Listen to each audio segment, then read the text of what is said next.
दोस्तों बात करने वाले हैं आईआरएफसी स्टॉक के बारे में। देखो दोस्तों, आईआरएफसी के जैसा कि अभी के टाइम आप देखोगे तो कई लोगों के मन में क्वेश्चन खड़े होते हैं कि भाई यहाँ पे पता नहीं 200 जाएगा या नहीं जाएगा, एंड यहाँ से दोस्तों आने वाले टाइम में स्टॉक कहाँ तक जाएगा। और देखा जाए तो 2024 एंड 25 के टारगेट यहाँ से कितने देखने को मिल सकते हैं। इस वीडियो में दोस्तों अपन टोटली कंपनी के फंडामेंटल को एनालिसिस यहाँ पे करने वाले हैं। देखो, किसी भी स्टॉक को खरीदने से पहले क्या क्या चीजें देखी जाती है वो चीजें इस वीडियो में आपको पता चल जाएगी। तो बड़ी नॉलेजफुल वीडियो रहने वाला है। चैनल पर अगर पहली बार विजिट किया तो सब्सक्राइब कर लेना, बेल आइकन पर क्लिक करना, अपडेट्स आपको मिलते रहेंगे। देखो भाई, सबसे पहले होता है कंपनी के स्टॉक का प्राइस। देखो कई बार क्या होता है किसी स्टॉक का, देखो हम बाजार में कुछ खरीदने जाते हैं तो कोई चीज हमें महंगी है सस्ती है तो उसका पता कैसे चलता है। मेन चीज है दोस्तों कंपनी का हम किसी को पूछेंगे भाई कितने का दे रहा है तो वो बोलेगा कि भाई 500 का दे रहा है। अब भले वो चीज दोस्तों 100 रुपए की हो, वहां पे तो हमें कई सारी चीजों से जिसका पता नहीं रहता, बट मार्केट में तो दोस्तों हम चीजों का पता लगा सकते हैं कि जेन्युइन अगर देखा जाए तो इसका हमें कितना प्राइस पे करना चाहिए। अभी के टाइम आईआरएफसी को मान के चलो कि आईआरएफसी की जेन्युइन वैल्यू कितनी होनी चाहिए, तो वो चीज हमें यहाँ से पता चल जाएगी। देखो दो प्रकार से वैल्यू होती है मार्केट के अंदर, एक तो बिजनेस वैल्यू होती है, एक यहाँ पे दोस्तों कंपनी की इंट्रिंसिक वैल्यू होती है। ठीक है, बिजनेस वैल्यू का मतलब है कि आने वाले 2 साल बाद स्टॉक कहाँ जाएगा उसको देख के अभी से इन्वेस्टमेंट करें। कि जैसे कि स्टॉक का पी चल रहा है यहाँ से मान के चलो 50 का, इंडस्ट्री पी स्टॉक का 25 का, फिर भी प्राइस कितना चल रहा है स्टॉक का यहाँ पे 100 रुपए। ठीक है, तो जनरल स्टॉक के रियल रियल स्टॉक का जो भाव कितना हुआ पी के अकॉर्डिंग, स्टॉक का इंडस्ट्री पी 25 का है, तो इस इंडस्ट्री में हमें 25 रुपए देना पड़ता है, जबकि स्टॉक कितने पी पे मिल रहा है 50 के पी पे, तो स्टॉक महंगा मिल रहा है। जबकि स्टॉक का प्राइस पी के अकॉर्डिंग कितना चाहिए 50, ये होगी क्या पी वैल्यू। दूसरी इंट्रेंसिक वैल्यू, ठीक है ना, तो जिसको हम बुक वैल्यू अकॉर्डिंग मापते हैं कि भाई बुक वैल्यू स्टॉक की कितनी है।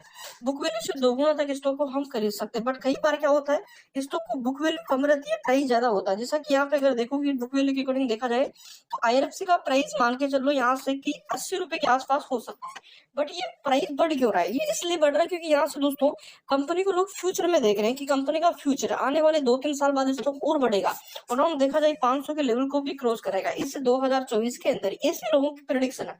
तो उसको देखते हुए दोस्तों जो पी है वो भी बढ़ रहा है, बट पी अगर देखोगे तो ज्यादा स्टॉक का ओवरबोर्ड नहीं है। टोटली देखा जाए तो स्टॉक अपनी सही वैल्यूएशन पर ट्रेड कर रहा है। आने वाले क्वार्टर में फिर अच्छे क्वार्टर आएंगे, जिस कंपनी प्रॉफिट करेगी तो ये पी फिर से घट जाएगा। अगर कंपनी अपने एसेट्स बढ़ाएगी, मतलब दो चीजें होती है एसेट्स लाइबिलिटीज। लाइबिलिटीज वो चीजें होती है जिसको हमें देना पड़ता है। एसेट्स क्या होता है? एसेट्स से कंपनी जो भी रेवेन्यू जनरेट करती है उसको हम एसेट्स कहते हैं, मतलब जिनके फीचर जिनसे कंपनी रेवेन्यू जनरेट करती है। रेवेन्यू को एसेट्स नहीं कहते, रेवेन्यू किससे जनरेट करती है उनको हम एसेट्स कहते हैं। जैसा कि ये मतलब आईआरएफसी है, इसको ऑर्डर मिल मतलब यहाँ पे कंपनी फाइनेंस करती है, तो मान के चलो इसने 20,000 रुपए 20,000 करोड़ का फाइनेंस कर दिया, तो इसके पीछे कंपनी क्या करेगी? यहाँ पे ब्याज लेगी एंड कुछ ना कुछ पैसा यहाँ पे लेगी। तो 20,000 रुपए कंपनी ने क्या किया? यहाँ पे फाइनेंस किया, तो इसको क्या कह सकते हैं? एसेट्स कहते हैं, जिसको कंपनी हम लोन बुक भी कर सकते हैं। तो कंपनी के पास एसेट्स पैसे कहा सकते हैं, कंपनी के दफ्तर हो गए, कंपनी का यहाँ पे जो मतलब कुछ यहाँ पे कंपनी के लैंड्स वगैरह हो गए, तो कई सारी चीजें यहाँ पे आती है एसेट्स के अंदर। मेन चीज यहाँ पे रिटर्न ऑन इक्विटी का एंड आरओसी, ये क्या होती है दोस्तों? ये होती है यहाँ पे दोस्तों ROC and return on equity. तो इसका मतलब होता है कंपनी, देखो एक तो होती है इक्विटी, रिटर्न ऑन इक्विटी मतलब प्रति स्टॉक कंपनी कितना कमा रही है इसको बोलते हैं, एंड ये आरओसी होती है ये ग्रोथ को दर्शाती है। ठीक है, जितना ज्यादा होगा उतना ही हमारे लिए फायदा है, एंड ये आरओसी भी जितनी ज्यादा होगी उतनी फायदा है, बुक वैल्यू भी जितनी ज्यादा हो उतना ही हमारे लिए अच्छा रहता है। ये कम रहना चाहिए पी। ठीक है, ये हाई एंड लोअर कंपनी का डिविडेंड अगर कंपनी देती है तो ठीक है, नहीं देती है तो भी ठीक है यहाँ पे, बट कंपनी का फाइनेंस इंपॉर्टेंट होना चाहिए। चार्ट के बारे में बता दो, चार्ट स्टेबल रहना चाहिए। चार्ट ऐसा नहीं होना चाहिए कि ये यहाँ से गिर गया फिर यहाँ पे आ गया, फिर यहाँ पे आ गया, फिर यहाँ पे आ गया। एंड दोस्तों देन किसी भी कंपनी का मार्केट कैप सबसे पहले चेक करना। अगर मार्केट कैप कंपनी का 500 करोड़ रुपए के नीचे है तो सोच समझ के इन्वेस्टमेंट करना कि वो बहुत ज्यादा नीचे, मतलब वॉलेटिलिटी उसमें रहेगी, उसको कोई भी ऑपरेट कर सकता है। मान के चलो मेरे पास यहाँ पे आजकल दोस्तों मार्केट में जो इन्वेस्ट करता है बड़े बड़े प्लेयर, उनके पास करोड़ों में पैसा रहता है, हजारों में रहता है।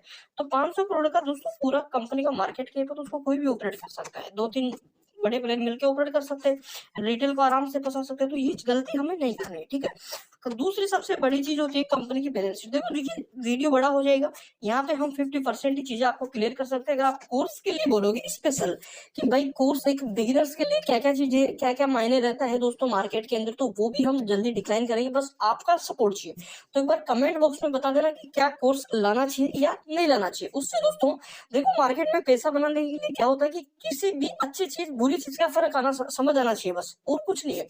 अच्छी चीज अगर आप खरीदोगे, अगर वेट करोगे तो आज नहीं तो कल प्रॉफिट देके जाएगी, अगर बुरी चीज करोगे तो अभी तो प्रॉफिट में, बट आने वाले टाइम में डेफिनेटली कंफर्म लॉस में जाओगे, ये चीज कंफर्म है।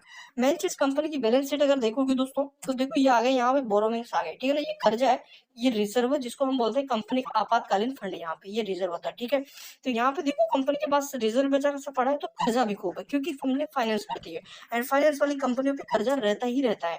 पावर सेक्टर की फाइनेंस, तो एसेट्स भी कंपनी के बराबर है, तो एसेट्स जो भी है सब बराबर है यहाँ पे। अब सबसे बड़ी चीज हमें देखना है बड़े प्लेयर्स का डाटा। तो बड़े प्लेयर्स में अगर देखोगे ऑफर्स कंपनी लाने का बोल रही है, एंड जल्दी दिन ला भी सकते हैं आने वाले 1-2 महीने, मार्च में तो आने वाला नहीं है क्योंकि मार्च जा चुका है।